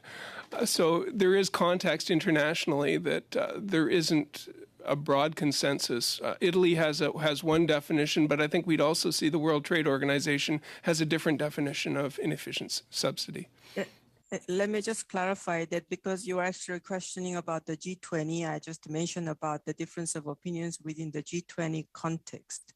But as a UNEP, who is a custodian to the SDG indicator, which is supposed to, as a mandate that actually was agreed by the head of all countries to remove inefficient fossil fuel subsidies and as indicator to measure and report on fossil fuel subsidies, we as a custodian agency developed definitions and then scope and how to measure basically the methodology to that. Together with the OECD, and it was agreed and accepted as an internationally agreed definition and methodology that actually recommends all UN member countries to follow and based on the methodology to measure and report. So I would say that there is indeed internationally agreed methodology that also includes a definition of what constitutes fossil fuel, what constitute the subsidies, and there are more details in our report about the reasoning behind why we actually propose to use this definition and etc. I cannot go into details at the moment, but I would just emphasize that there is indeed internationally agreed methodology, which was adopted by the UN Interagency Expert Group on SDG. Thank you. Thank you. And you did mention the SDG 12C1. And the measurement. When was that report adopted, or could you send that report to our committee, to the clerk, so that we can include that in our study? Yes, of course. It was adopted in 2019. There is an interagency expert group under the UN Statistical Department, which basically represent all countries by the regional representative. And they actually provide a guidance on how the SDG will be measured, which will be reported to the UN Secretary General's report on SDGs. So And that's something Canada and Argentina is working on. Do I have that right? They are aware of that. I think the G20 track is a bit unique, if you like, that they have a peer review process that actually has started before the methodology was adopted. Okay. The methodology report is available. I shared the link, but unfortunately it is yet available only in English, but okay. I'll be happy to share the link again. Thank you. Thank you so much. We'll move on now to Madame Posé. Ms. Posé, thank you. Thank you to all the witnesses for making yourselves available for this meeting. My first question is for Ms. Bronwyn-Tucker. Apologies for my accent. You tabled a report last year, and it reveals that on average, all G20 countries provided 2.5 times more support to fossil fuels compared to renewables, but Canada, it was 14 times more support towards fossil fuels compared to renewable energies. And the International Energy Agency estimated that Canada's budget, its public budget for funding research is $1.2 billion. So if we apply your rule of 2.5 compared to the 14.5, this would mean that out of this amount, only $7.6 million would be dedicated to renewables, and all the rest of the $1.2 billion would go to fossil fuels. So as part of an objective to reduce emissions, shouldn't we review this amount that is given to renewable energies? Thanks very much for your question. So the report you're referring to was comparing the trade and development finance of G20 countries. And so through Export Development Canada, the amount of public finance that we're giving to oil and gas is 14 times higher than for renewables. And so that public finance absolutely needs to be, phased out on the fossil fuel side. And this is a commitment that Canada has made at COP26 alongside 38 other countries and institutions to phase out international public finance for fossil fuels by the end of this year. And on the renewable energy side, this trend, obviously to differing ratios, is definitely seen kind of across different government crown corporations, and also in terms of our kind of tax and non-tax subsidies as well. And so basically, absolutely, the finance for renewables definitely needs to be scaled up. Et justement, vous parlez. And you were talking about crown corporations. Speaking about EDC, most supports offered are connected to the structure of Export Development Canada. Well, could you comment a little bit on the role of this organization in the success of this commitment made by the government? Yeah, definitely. And so, Export Development Canada is very anomalous compared to any of our kind of peer countries in the way that their export finance is structured. And so, there's both the Canada account, which acts often as a kind of government slush fund. And so, $3 billion of the $13.6 billion a year in finance for oil and gas over the last 3 years has been for the Trans Mountain Pipeline. But we also see through their kind of corporate account, it's both loans, insurance, and variety of financial products basically that are going to oil and gas. And we basically see they're on time and time again, Canada's own federal reviews have shown there's really poor transparency for EDC compared to other export credit agencies in other countries. And so the terms of this finance on the transaction level are not often known, but we know on the whole that they're often kind of more preferential than what private institutions can give. And beyond that, because it's using the Government of Canada's AAA credit rating, and because it is also it's ultimately backed by the government, this allows EDC to assume risks that private banks would deem unacceptably high. And basically on the margins, it helps fossil fuel projects that wouldn't otherwise be able to go forward and to attract more private finance. And so it's projects like Coastal GasLink pipeline. Enbridge has received $300 million over the last few years. It's LNG projects. It's I'm happy to give other examples, but that's a good summary. Giving other examples, well, could you send us?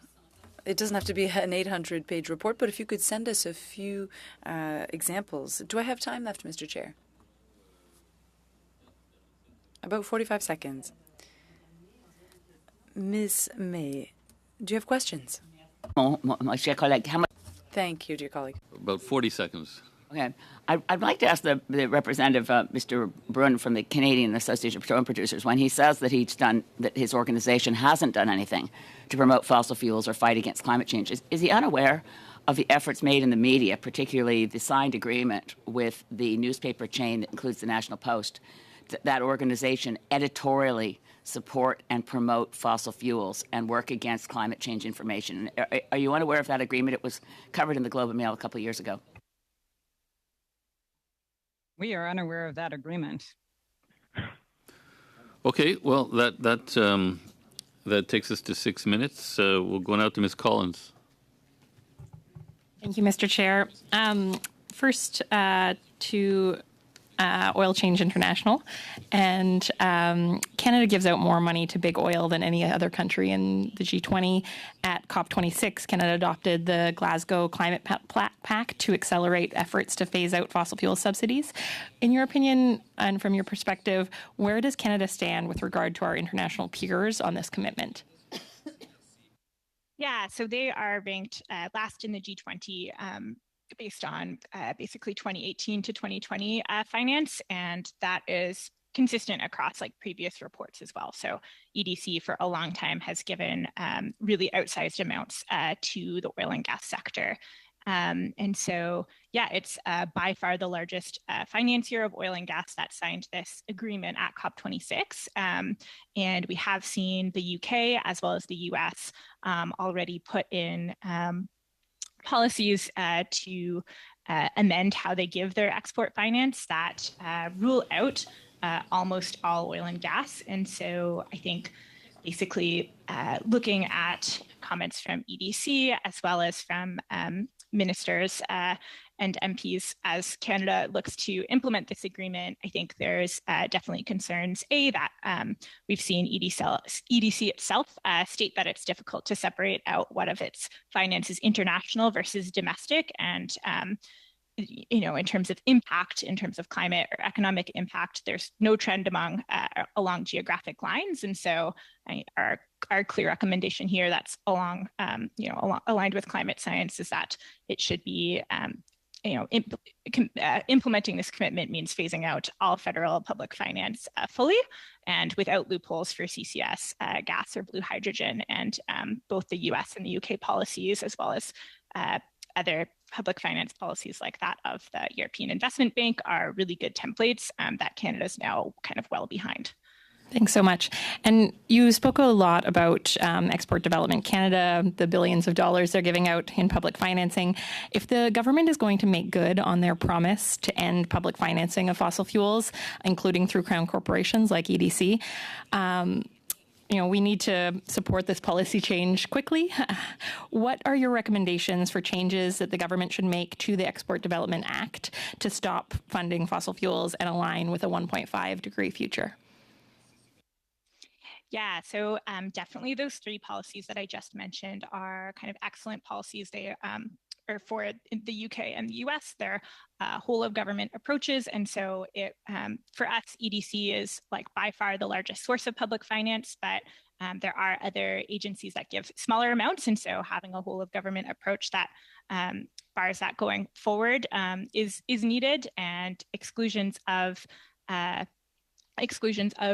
future finance that is government-backed for fossil fuels, including oil and gas and including CCS, gas and blue hydrogen, are needed. And alongside that, there should also be, I think there's a good scope for alignment with Canada's kind of overall net zero alignment. And so having kind of for EDC, for example, a 1.5 aligned portfolio approach, I think looking at preventing carbon lock-in at the production level is the kind of priority. But beyond that, there's lots of scope for these crown corporations to instead support transition. And so looking across the portfolio, across all sectors, to see how our public finance is supporting a just transition that protects workers and communities rather than locking in climate chaos is really.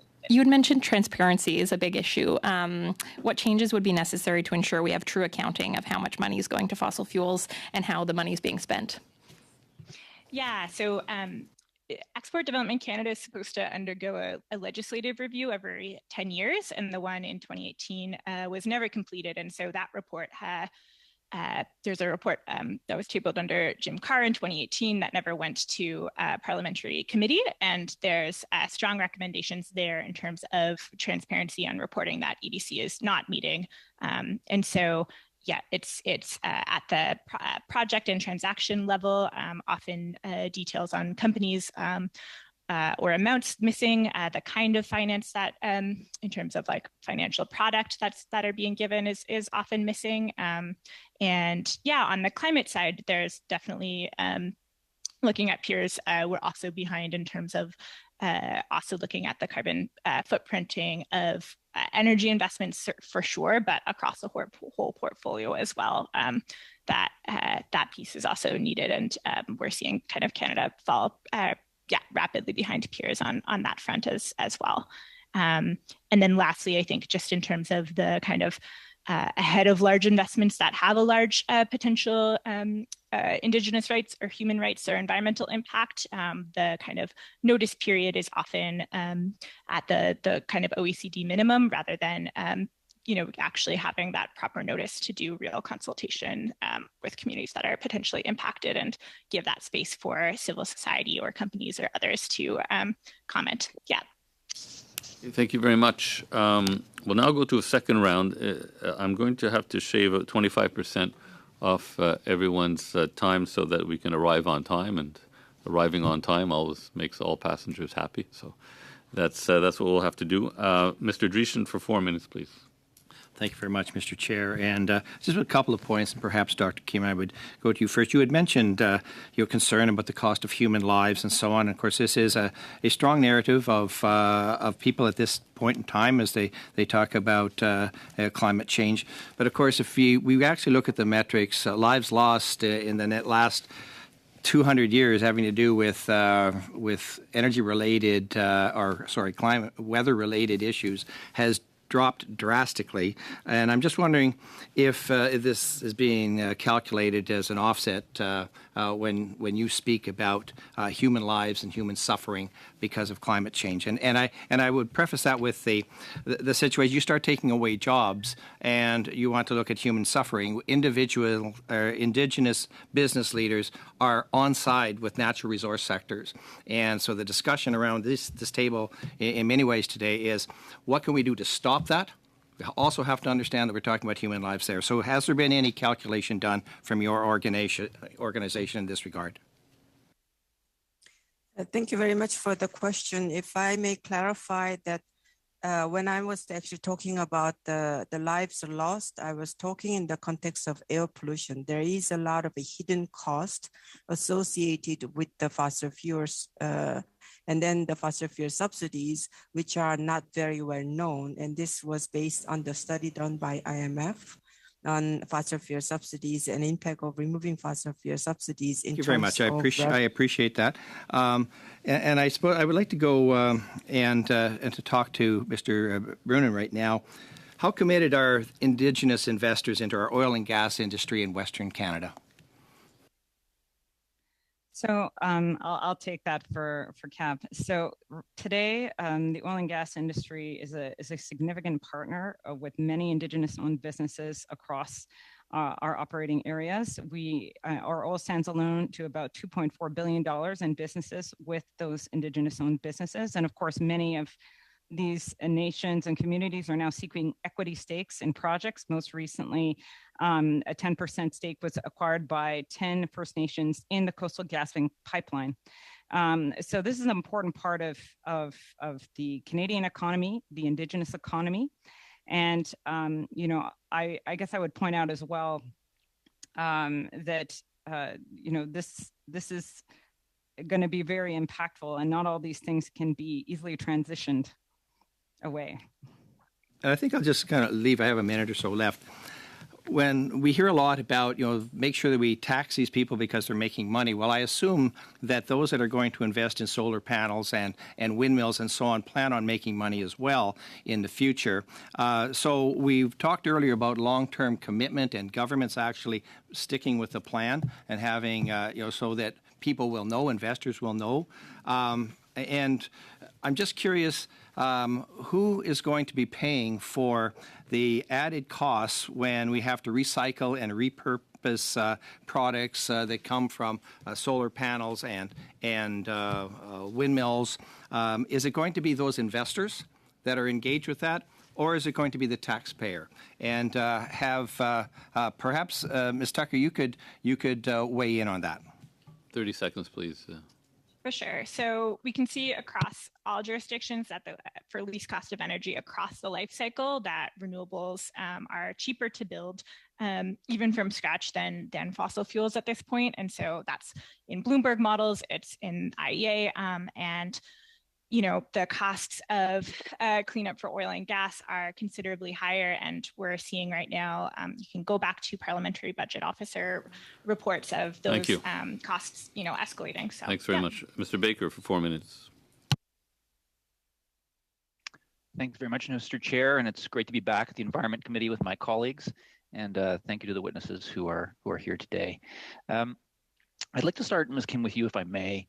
One of the things that I'm interested in is how the fight against climate change is a global fight, and so I'm curious as to how our work, Canada's work, compares to some of our comparable countries or other countries around the world in terms of eliminating subsidies. Can you speak to that a little bit? Yeah, thank you very much. I mean, globally, I actually have mentioned that between 2015 and 2020, there are 53 countries who actually reformed the fossil fuel subsidies. Some were very successful, some are not very successful, but actually there are a lot of lessons learned about how to design better without actually having too much impact on those who are on the ground. We have seen recently, unfortunately, some failure cases in France, for instance, although it was not necessarily related to the fossil fuel subsidies. It was actually about the taxes on fossil fuels or the carbon.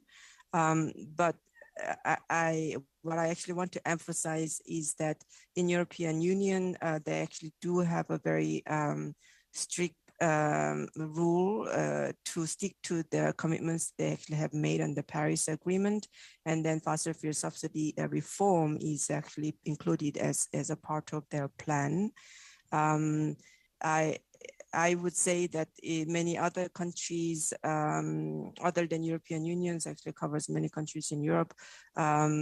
I think that the discussions is going on, as I actually mentioned, that those actually have undertaken the peer review, like Italy, as a part of the G20, has also made a commitment in terms of implementing of fossil fuel subsidies, and they are actually undertaking a series of preparatory analysis about the impact on mitigation measures and the distributional impact when they actually implement removing fossil fuel subsidies, and what would be the impact on environment and pollution when they actually remove fossil fuel subsidies. So there are many examples, of number of countries who are actually taking actions, starting with the preparatory process, but also going into the implementation of removing fossil fuel subsidies. And certainly I would say the G7 and then G20 countries are taking a lead, and the peer review process also accelerated countries to first start looking at how much subsidies they're providing and what is actually needed and putting in place for them to take actions to remove fossil fuel subsidies. Thank you. Thank you. And I think I have about a minute left, if I'm not mistaken. Yes. And I wanted to just ask Ms. Kim just briefly in that time, are there any countries that are major oil producers that have eliminated subsidies? There are some, I would say that they're not major oil producing, but there are oil producing countries. And they actually have attempt to remove fossil fuel subsidies.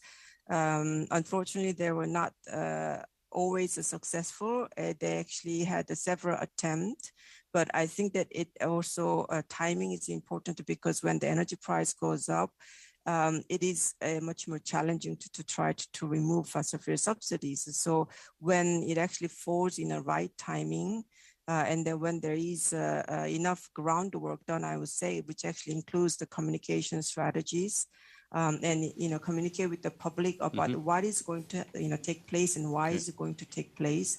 That is a very critical step, I would say, for countries to actually succeed in reforming fossil fuel subsidies. Yeah, so I'm hearing none have eliminated it completely. Thank you very much. Madame Posé pour 2 minutes, s'il vous plaît. Merci. Thank you. Canada has increased its GHGs from 2015 to 2019, whereas Japan, Italy, Germany, France, the UK have brought theirs down. At the same time, we know that Canada is the country among those others who subsidizes the most. So do we see a correlation between the two?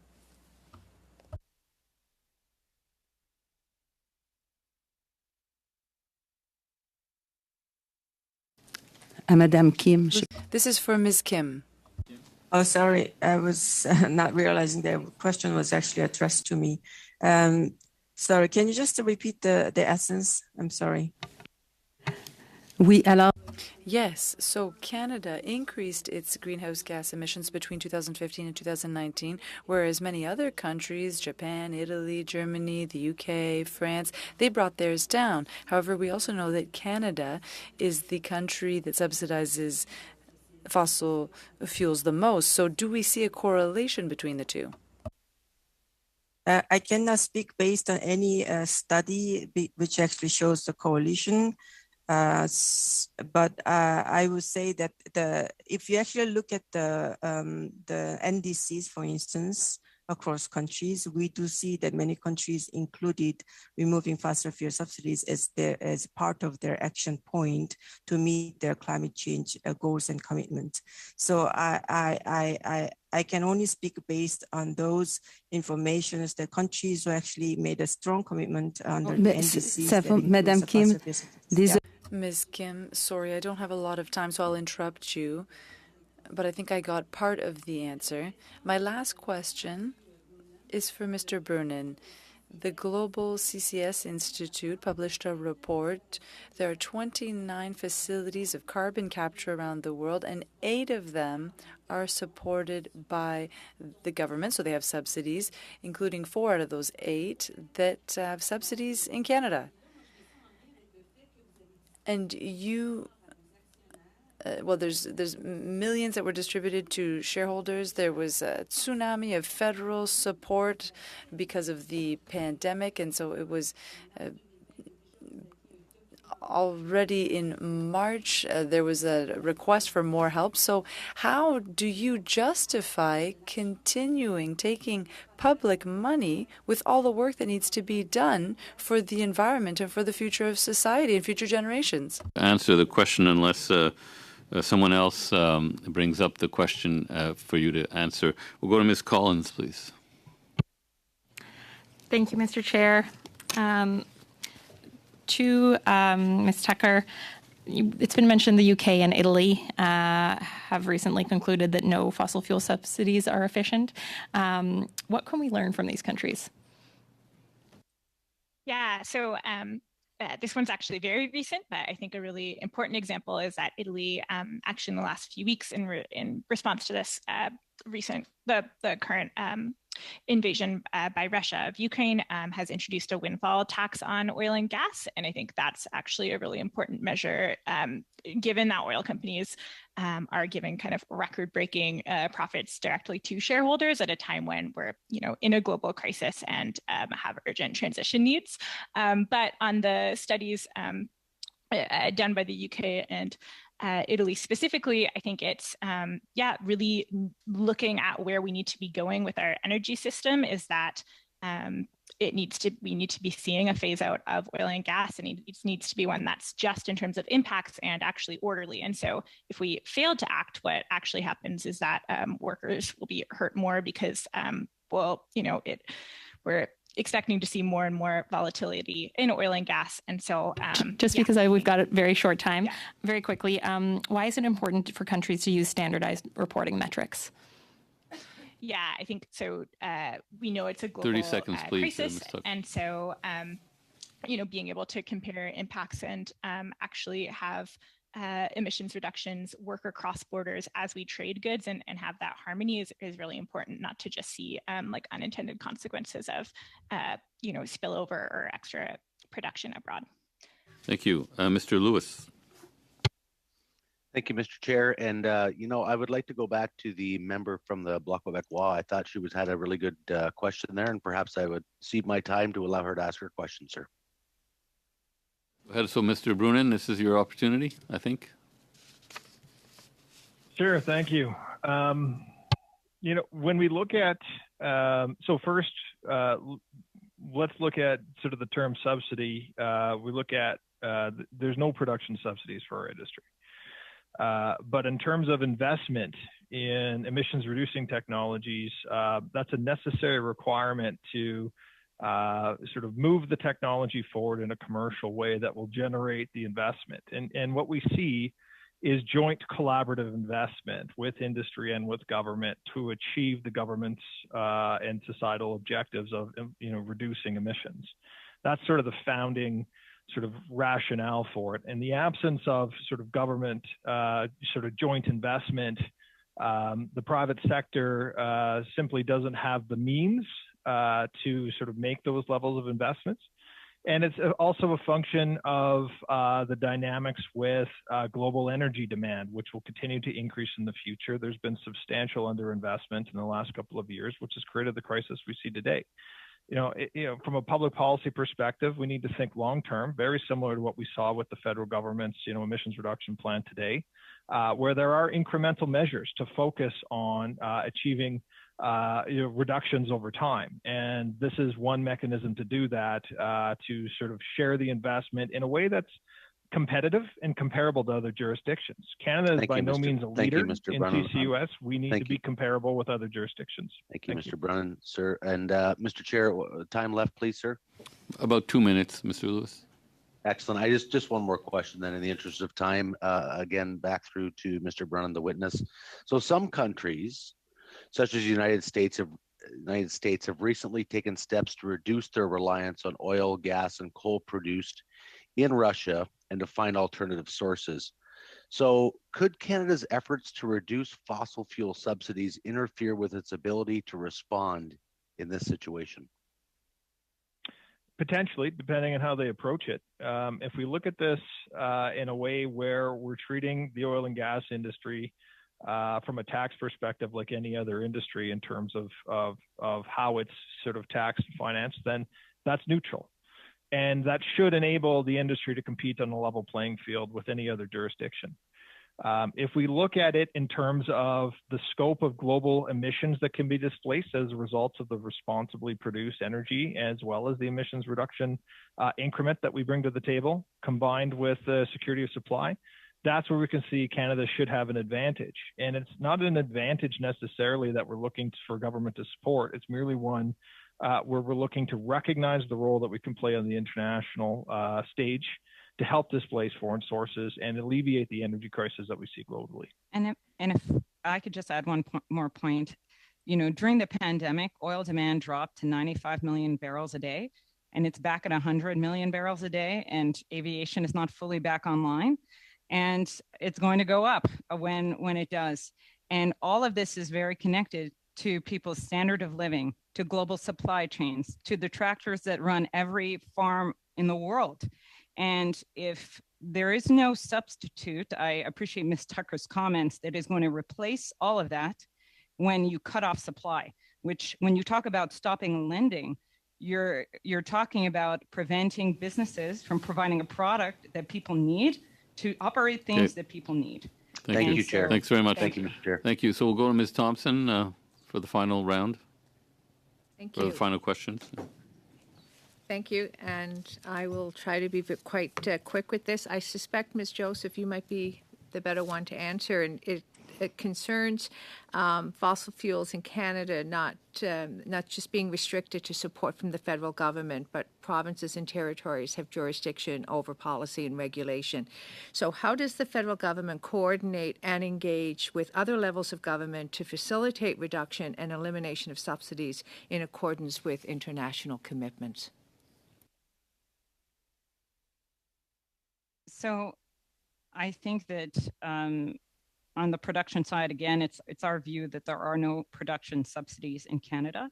I think there's work that the federal government can do with the provinces to create the best policies possible to enable producers to reduce their emissions. And if I can give an example from methane emissions, the offset systems that are available in the tier system in Alberta, which the federal government agreed was equivalent, has allowed many of our producers to meet their targets early, and those are the initial federal targets, and to look to go beyond them. And that's not public money. That's them reducing their carbon tax load by taking the actions that we want to see, and then being able to benefit by selling those offsets. And so that's creating a virtuous circle to get the technology and innovation we want. I may get another little question in. What should the role of the federal government be in reducing or eliminating fossil fuel subsidies? Well, I think as my colleague said, the federal government should take stock of what is a subsidy and what isn't, and we do rely on the G20 definition for that. And if the federal government has policy goals that go beyond what industry is able to do economically, because we don't want to have our emissions reduction goals as a country be achieved through economic harm, then the government will have to take measures that enable those things to happen. And it could be an ITC, for example, for CCUS. Thank you. Madame Thompson, de nous avoir permis. Ms. Thompson, you've allowed us to finish more or less on time. I would like to now thank all of our witnesses. Thank you for your testimony. You've added great value to our study, and your testimony will be reflected in our report. We are now going to go in camera. Once again, thank you to the witnesses. I think we have to disconnect and then reconnect, right? So committee members, you'll have to disconnect and then reconnect quickly, please, so that we can work on our committee business. Thank you very much.